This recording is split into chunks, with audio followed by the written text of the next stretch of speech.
Verán, el mundo está lleno de personas reales y de personas irreales.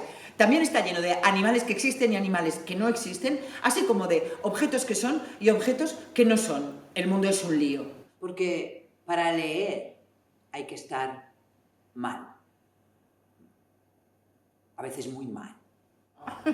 Casi nadie empieza una conversación diciendo «mira lo que se me ha ocurrido», pese a que vivimos mayormente de eso, de lo que se nos ocurre, porque lo que se nos ocurre nos pone a salvo de lo que nos ocurre, ya que lo que nos ocurre, por lo general, es una mierda.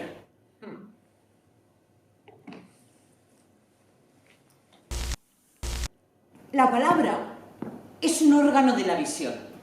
Cuando yo voy al campo, veo árboles. Pero cuando me acompaña un amigo botánico, además de árboles, veo abedules, pinos, hayas, robles, alcornocas. Cuando la dirección de la Asociación de Madres y Padres de Lampa, de este instituto de enseñanza media, me pidió que les diera una charla,